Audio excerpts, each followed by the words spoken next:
how to express yourself in a way that persuades. In this video, I'm going to share with you 5 steps that you can take from one after the other to be able to become more persuasive when you are speaking in front of other people. First of all, persuasion, the distinction for persuasion. Persuasion is not the same as manipulating. It is also not the same as convincing, right? When you are convincing someone, when you're trying to convince someone, when you're trying to manipulate someone, you're trying to get someone else to do something for your own reasons. But that's not what persuasion is. Persuading someone means that you are helping them to make a decision that they already know they want to make, and they're going to make it for their own reasons, and that's what persuasion is. And in the end, when they make that decision, it creates a win-win situation. It benefits you as well. So being able to persuade, the art and science of persuasion, is a skill set that you deserve to master, because in persuasion, that's when you can create win-win outcomes for yourself and for the people and the audience that you create. Because let's face it, every conversation we are a part of has an intention behind it. There's an intent. You have a conversation with someone and there's a purpose behind it. It could be you're an entrepreneur and you want them to buy your products and services. It could be you are in a 9-to-5 in a corporate setting and you want them to adopt your ideas, or you are in a job interview and that conversation you want them to hire you. You want them to bring you on to their team. So there's an intent behind every conversation. So that is why the art and science of persuasion is a subset of a skill of communication that you deserve to master. Because anything you want in your career, in your business, and in your life is on the other side. Somebody else has that and they can give it to you. It could be they are giving you life-changing support. It could be they are giving you access to something. It could be they are giving you money. But somebody else has the thing that you desire most in your life. So wouldn't it be your obligation, your moral obligation, to really master the skill set of persuasion? So I'm going to give you 5 steps. 5 steps on expressing yourself to become more persuasive.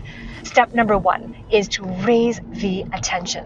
Raise the attention. Raise their attention. Because you see, when you raise attention, what you're doing is you're creating awareness of the issues at hand that they need to make a decision about. Because remember, the intention behind conversation, a decision has to be made. Regardless, there's going to be a decision that's going to be made. It's either going to be the decision that serves you and that's in their best interest, or it's going to be a decision that doesn't serve them. It's not in their best interest. So a decision is going to be made. So it is your job, and it is your obligation, your responsibility to bring their level of awareness to the issue at hand. What is the problem that needs to be solved? Raise their awareness. When you raise their awareness, it creates a different attitude. It creates a different attitude. When they become aware of something, when people become aware of something, there's always a new attitude. Like for example, when you become aware of your lack of communication, when you become aware of how your communication skills has been holding you back in your career, has been holding you back from getting those opportunities, all of a sudden, that creates a different attitude, doesn't it?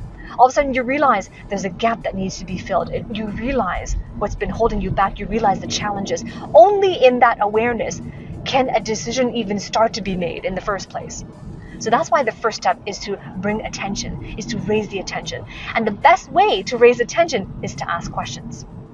Asking questions, because the questions are the answers. When you ask a question to raise awareness, then they're in answering your question, they're going to tell you everything you need to know to persuade them, because they're going to give you the content, and all you have to do is put a frame around it, a frame of focus, a frame that will shift their beliefs. So ask questions, and the best questions to ask are questions that create enrollment. Enrolling questions. So for example, a question could be, how would you like to get result without doing something they hate, right? How would you like to blank without blank, right? Get result without doing something they hate. Let me give you some example. How would you like to have a financial turnaround this year without needing to get into a lot of debt, right?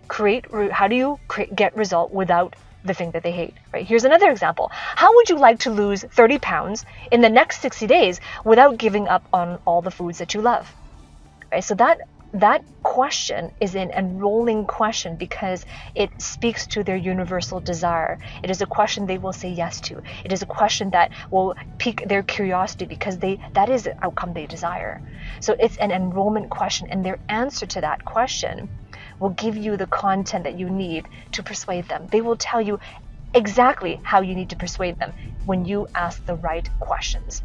So great questions, when you ask great questions, it also builds rapport and it creates trust because you're stating the problem in a way better than they can, right?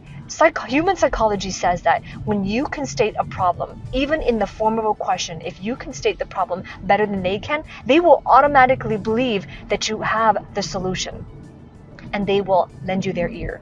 All of a sudden you have their attention and they're going to be hanging on your every word, right? So step number 1, raise the attention. Step number 2, render the intention. Because where attention goes, intention will always follow, always. Think about it in your life, reflect back on your life.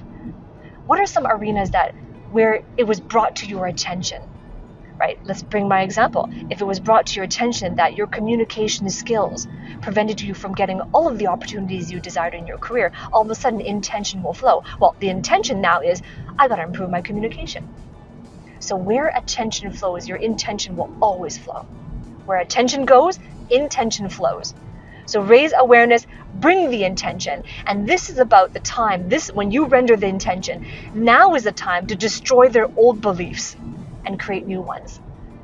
The old beliefs are all the beliefs that they have been telling themselves, stories they've been telling themselves, a belief system that has been holding them back because it is limiting them from the potential they could possibly achieve. It's limiting them from the possibilities that they could have in their life. So what are their old beliefs? And then the new belief is the empowering one, a new belief that empowers them to take the action, to make the decision that is in their best interest, for their reasons. Not for your reasons, but for their reasons. And so here's the caveat. In order for you to ask great questions, in order for you to be able to raise their awareness and to be able to render the intention, you must know your audience. You must know the people you are persuading. Right? You must know what are the outcomes they desire. What are the challenges that they're facing right now, and frame the questions answer-wise. So that's the only caveat, is that you must know your audience. If you don't know your audience, how do you persuade them in a solution when you don't know what they value? So the best way, again, goes right back to asking questions. The best way to get to know your audience is to ask questions. So that's the second step, right? The second step is to render the intention. Step number 3, right? Step number 3 is to reach the emotion. Because let's face it, right? Where intention goes, emotion will always follow. See how this is the sequence of steps. Where now you have rendered the intention. Where intention goes, emotions will always follow. And this is where you are getting them emotionally connected to the pain of not making a decision. The pain, because it's costing them something. Either way, they're going to make decisions. They're either going to make a decision that's in their best interest or that's not in their best interest. You've now raised the attention to it. You have rendered their intention. Now it is time for them to it's time for you to create an urgency and a reason to act, a reason to make the decision. So once they are emotionally connected on what is it costing them not to decide, what's it costing them to make a decision that is not in their best interest, that is when they will move, right? Because here's the thing, let's go back to my previous example of having a financial turnaround, right? My example of how would you like to have a financial turnaround without going into a lot of debt, right? Let's use that example. So now here's where you want to know, what is it costing them if they don't decide to take the steps to improve their financial circumstances? What's it costing them? Now, I know some of you might be thinking, well, isn't this manipulation? If I'm getting them emotionally connected, if I'm bringing in the emotion, isn't that manipulation? It is not manipulation. Persuading is serving. Doing this, it is your moral obligation to bring in the emotion, because if you don't, they're going to make the decision that's not in their best interest. Your best chance at serving them, their best chance of being served, is if they can be emotionally connected to the issue at hand. Tell them things about themselves that nobody else is willing to say. And tell these truths without judgment or agenda, remembering that persuasion is their decision for their reasons and not yours. when you come from it at that mindset, that it is their decision, it is for their reasons and not yours, that is when you have true compassion. You're telling them things that you're not telling them things that they want to hear. You're telling them the truth without agenda, without judgment. Because sometimes facing the hard truths like that, although they are very piercing, the result from that can be meaningful events that happen into their life. So who are you going to be in this conversation?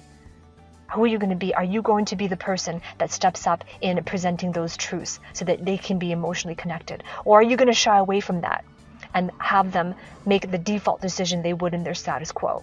It's your decision as well. Right, so that's step number 3. Right, step number 3, once again, step number 3 is reach the emotion. Now, step number 4.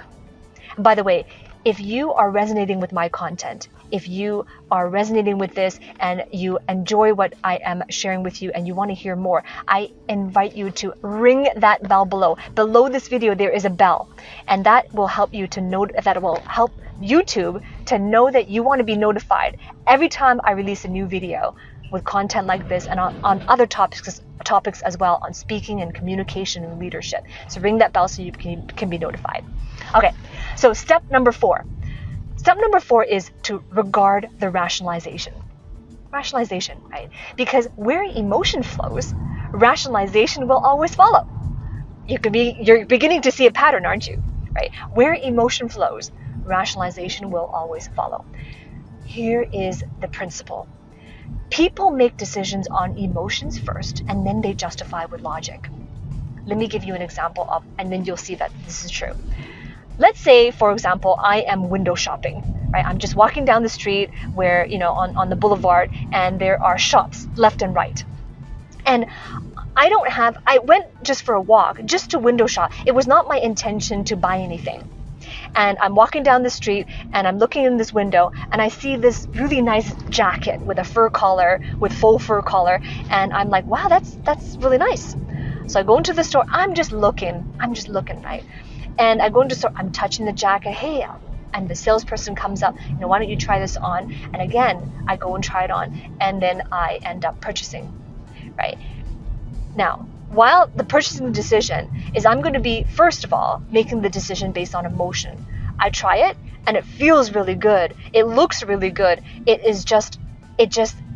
can just picture, the reactions people are going to have when I wear that jacket. I can picture, and I can already feel the way it makes me feel. It makes me feel confident. It makes me feel pretty. It makes me feel, it makes me feel like I look good and therefore I'm going to perform great. So I make the decision based on logic. As soon as I purchase that jacket, now all of a sudden I have to justify my purchase, right? And I'm going to say things like, well, it's okay, I don't have a jacket like this anyway, so it's going to add to my collection. Or I could justify it by saying, well, I have this jacket that is, it's 5 years old, it's kind of worn down, so this is a replacement for that jacket, right? Or I can say, I did really well this month, I worked really hard, I deserve this, and this is just going to be a gift for me, right? Whatever that justification is, I'm going to justify logically my decision.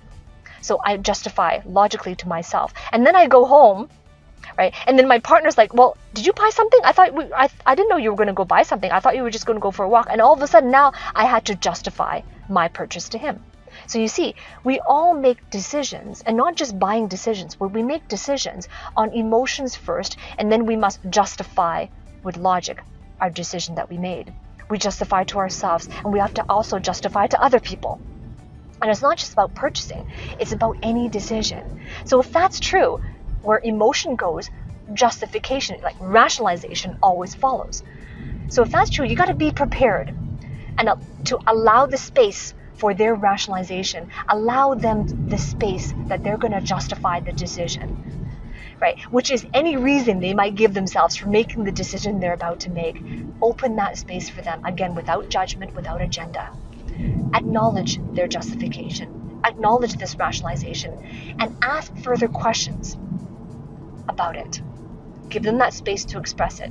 And when you ask the questions about that justification, do it from a place of compassionate curiosity. Curiosity is leadership. When you are curious, but in a way that you are compassionate curiosity. So you're showing compassion and curious. I'm curious. What are your thoughts on that? It allows them the space to trust you and further the persuasion. right? So that's step number 4. Step number 4 is to regard the rationalization, right? Step number 5. Here's step number 5. And by the way, if you're serious about wanting to take this to the whole new level, now you've heard step number 1, step number 4, and you're ready for step number 5. But if you're asking this question right now, well, how do I implement this in my life? If you're a business owner and you're saying, how do I implement this in my business? How do I take my business to the next level? Or how do I get that promotion? Right? If you're in corporate and you're wondering, well, how do I be more persuasive so I can get those opportunities, so I can get a seat in the boardroom? If you are serious about creating those outcomes in your life, then I invite you to click the link below this video. In the description, there is a link to apply for professional coaching from me. If you are serious and not curious about creating that outcome, this is for you if you want to take your persuasion to that next level so you can have real opportunities in your life. And this coaching is not about more information. This is about helping you to apply exactly the steps in your particular situation. It's going to take you step by step on the framework on becoming persuasive so that you can be a leader in your industry. So if that's you, then click the link below and apply. Okay, so step number 5, the final step in expressing yourself to be more persuasive is to ready the action. Right? Ready the action. Where rationalization flows, action will always follow. So you need to have what's called a call to action. So far, you have raised their attention, you have rendered their intention, you have raised their emotion, you have readied their justification, their rationalization, and now you are readying their action. So this is about the call to action. What do you want them to do? Exactly what do you want them to do as a result of what you just said? It could be, let's book a call. It could be, let's have a follow-up discussion the next day. What is that call to action for you? And of course, the call to action is going to be specific for the conversation you're having at hand. But you need to guide them. You need to guide them with what is the exact thing that they are going to do next if they're going to work with you or if they're going to take it to the next level. What's the call to action, right? You need to be specific. You're calling them to action. When you call them to action, all of a sudden, this is effective because now you have positioned yourself unofficially as a mentor because you're showing them what the next steps are. You're positioning yourself subconsciously. They're going to put you in a place of mentorship. You've now positioned yourself in mentorship, and that means you have a vested interest in their success. So now they are more likely to take action with you. They're more likely to move as a result of what you said because you've been building this momentum through the steps to be more persuasive. So now I want to hear from you because knowledge alone is not going to be powerful. Knowledge alone does not create transformation. It is applied knowledge. You must implement what you have learned. So comment below. Share with me what are your key takeaways. And remember, if you have rung that bell, then I will look forward to hanging out with you in my next video.